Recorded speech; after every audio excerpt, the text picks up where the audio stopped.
آداب پیارے طلباء و طالبات 11ویں جماعت، آج ہم نظم کے حوالے سے بات کریں گے اور اس کے علاوہ جو آپ کی درس کتاب میں نذیر اکبر آبادی کی نظم بنجارہ نامہ شامل ہے، اس کے چند بندوں کی تشریح کرنے کی کوشش کریں گے۔ میڈ اسٹوڈنٹس، سب سے پہلے ہم نظم کو لیتے ہیں کہ نظم کسے کہتے ہیں، لغت کے اعتبار سے، اصطلاح کے اعتبار سے، پھر ہم فن شاعری یا نظم کے جدید یا مروجہ ضابطوں پر بات کریں گے۔ اس کے علاوہ نظم کے آغاز و ارتقاء پر بھی بات کریں گے۔ چلیے، نظم کسے کہتے ہیں؟ نظم کے لغوی معنی ہیں موتی پرونا یا آراستہ کرنا۔ اصطلاحی اعتبار سے نظم شاعری کی وہ شکل ہے جس میں کوئی قصہ، کوئی واقعہ، کوئی تجربہ یا کوئی خیال تسلسل کے ساتھ پیش کیا جاتا ہے، کیونکہ نظم کے معنی ہیں پرونے اور یکجا کرنے کے ہیں۔ اس طرح جو نظم ہے یہ غزل کے بالکل برعکس ہوتی ہے، یا ایک اور تعریف بھی ہم کر سکتے ہیں نظم کی، یعنی ہر کلام موزوں کو نظم کہا جاتا ہے، ہر مناسب کلام کو نظم کہا جاتا ہے، لیکن عام اصطلاح میں نظم سے مراد وہ شعری اصناف اور اسالیب ہیں جن میں کسی موضوع پر ربط و تسلسل کے ساتھ اظہار خیال کیا گیا ہو۔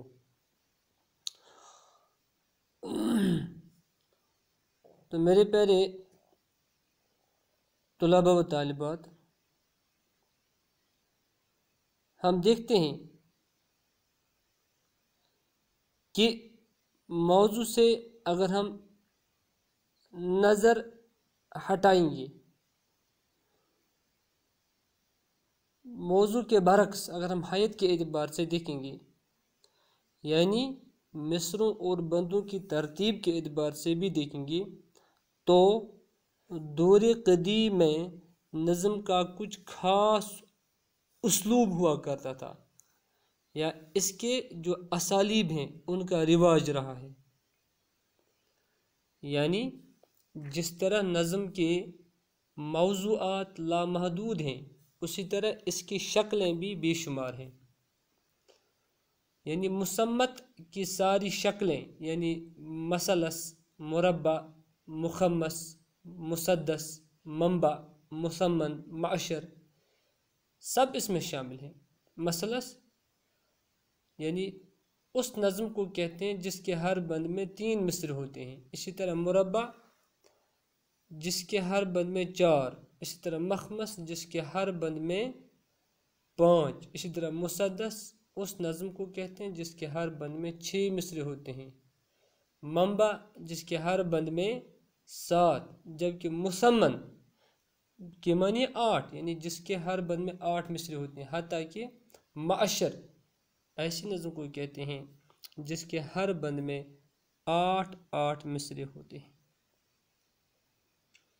ان قدیم اصناف اور اسالیب کے جو فنی آداب اور اصول تھے وہ اتنے سخت تھے کہ ان میں کسی شاعر کو اصلاح و ترمیم کی جرأت نہیں ہوتی تھی، اور بالعموم وہ انہی روایات اور ضابطوں کے پابند رہ کر ہی طبع آزمائی کرتے تھے۔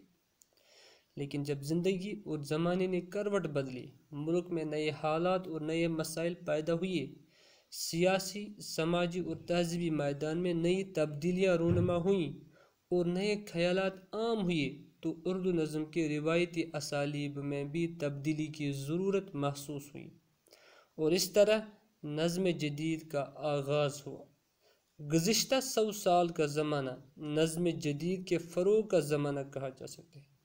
اس میں کوئی شک نہیں کہ اس زمانے میں ایسے شاعر بھی پیدا ہوئے جنہوں نے نظم کی قدیم اصناف اور اسالیب میں ان کے تمام فنی ضابطوں کی پابندی کے ساتھ طبع آزمائی کی، لیکن آہستہ آہستہ میرے پیارے بچوں ان کی تعداد کم ہوتی گئی اور جو جدید نظم ہے اس کی مقبولیت عام ہوتی چلی گئی۔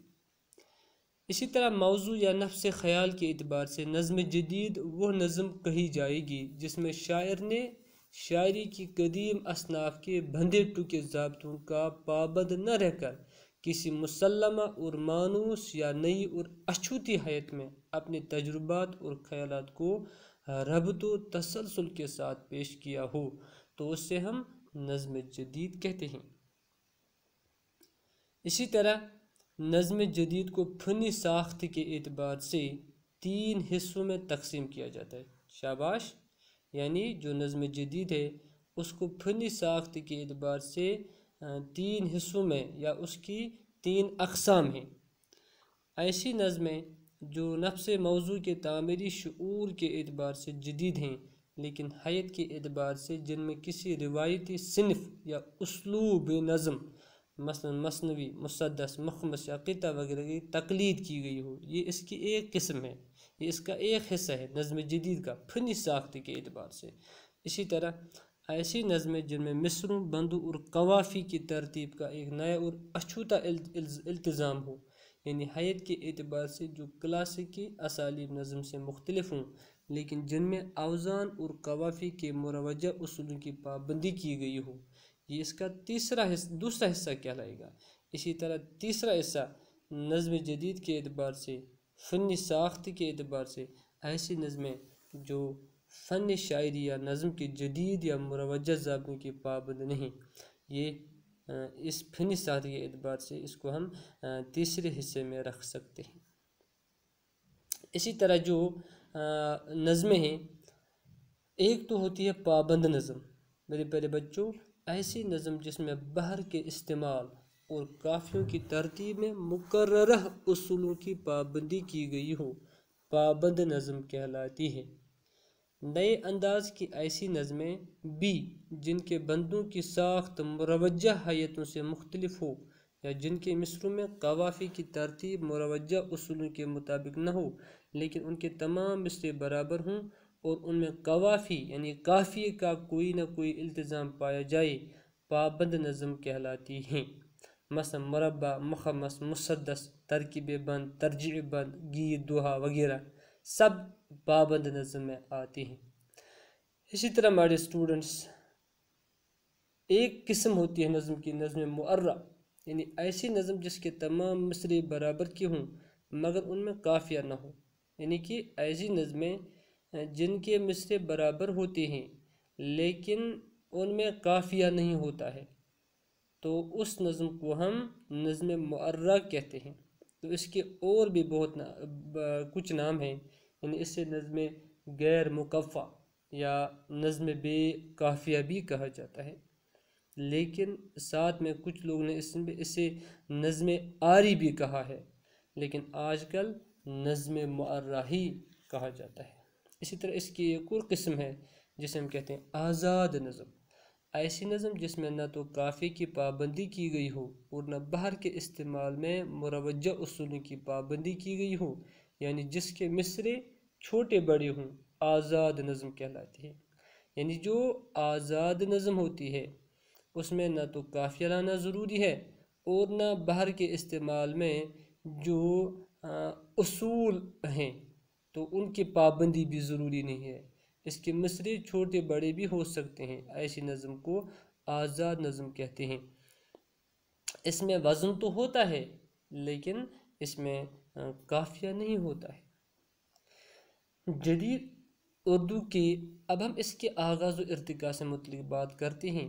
جدید اردو نظم کے آغاز و ارتقاء کے سلسلے میں حالی اور محمد حسین آزاد نے اردو نظم کو چند بندھے ٹکے موضوعات کے دائرے سے نکال کر ہر طرح کے خیالات اور تجربات کے اظہار کا ذریعہ بنایا۔ یعنی جب سے حالی اور آزاد نے نظم نگاری میں قدم رکھا تو جو موضوعات اس سے پہلے طے کیے جا چکے تھے نظم کے حوالے سے تو اس سے ان کو نکال کر پھر جو انسانی زندگی ہے، تو انسان زندگی کے جو جتنے بھی مسائل ہیں ان کو جدید نظم میں لایا گیا، لیکن جہاں تک حیت یا نظم کی ظاہری ساخت کا تعلق ہے، انہوں نے نئے تجربے نہیں کیے بلکہ مروجہ اور مسلمہ حیتوں کو ہی اظہار خیال کا وسیلہ بنایا۔ 19ویں صدی کے اواخر اور 20ویں صدی کے آغاز میں، یعنی 1890 کے بعد اور 1900 کے شروع میں، تو شرر کے رسالہ دل گداز اور سر عبدالقادر کے رسالہ مخزن نے جدید نظم کو فروغ دینے میں نمایاں کردار ادا کیا۔ یہی وہ زمانہ ہے جب اردو نظم میں حیت کے نئے تجربے کیے گئے، مصروں کی نئی ترتیب، بندوں کی نئی تقسیم اور قافیہ ردیف کا نیا التزام سامنے آیا۔ اس دور میں شرر نے معرہ اور نظم آزاد کے تجربے بھی کیے۔ مخزن کے ممتاز نظم کو شعراء میں نظم طباطبائی، اقبال، خوشی محمد ناظر، سرور جہاں آبادی، ظفر علی خان، طلوق چند محروم کے نام قابل ذکر ہیں۔ اقبال رحمۃ اللہ علیہ نے مواد، موضوع، فن کے اعتبار سے اردو نظم کے دامن کو نئی وسعتوں سے آشنا کیا۔ اسی صدی کی تیسری دہائی کے بعد، یعنی 1930 کے بعد، شاعروں کی نئی پاود سامنے آئی۔ ان میں جوش ملی آبادی، سیماب، حفیظ جھلندری، احسان دانش، عبدالرحمن بجنوری، عظمت اللہ خان، اختر شیرانی خاص طور پر قابل ذکر ہیں۔ جوش، سیماب اور حفیظ نے جہاں مروجہ شعری روایت کو ہی آگے بڑھایا، وہاں بجنوری، عظمت، اختر شیرانی نے مغربی فکر و فن سے متاثر ہو کر نظم کو جدید احساس سے روشناس کیا۔ اس کے بعد میرے پیارے بچوں، ترقی پسند تحریک اور مغرب کی بعض دوسری ذہنی اور ادبی تحریکوں کے اثر سے اردو نظم کے موضوعات اور حیاتی مزاج میں خوشگوار تبدیلیاں پیدا ہوئیں۔ ترقی پسند شعراء نے نظم کو اپنے عہد کی پرآشوب زندگی اور اس کے گوناگون مسائل کی گونج سے آشنا کیا۔ مجاز، کیفی اعظمی، فیض احمد فیض، جذبی، سردار جعفری، مخدوم محی الدین اور ساحر لدھیانوی نے اپنے عہد کی سیاسی اور سماجی زندگی کی ہنگامہ آرائیوں اور ان سے پیدا ہونے والی ذہنی اور جذباتی فضا کو اپنا موضوع بنایا، اپنی نظموں کا موضوع بنایا، اور اس طرح نظم کو معنی و خیال کے نئے افق دکھائے۔ تقسیم ملک کے بعد برصغیر کی زندگی نئے تغیرات، نئی تبدیلیوں سے دوچار ہوئی۔ اس سے نئے حقائق اور نئے مسائل سامنے آئے۔ نوجوانوں میں شعور و احساس کی نئی لہر پیدا ہوئی۔ اس کا اثر شعر و ادب کی دوسری اصناف کے ساتھ نظم پر بھی پڑا۔ اسی بنا پر ان نوجوان شعراء نے ماضی کے بعض رجحانات اور روایت سے انحراف کیا اور نظم کی صنف میں ہر لحاظ سے نت نئے تجربات کیے۔ تو میرے پیارے بچوں، یہ تھی تھوڑی سی جانکاری نظم نگاری کے حوالے سے۔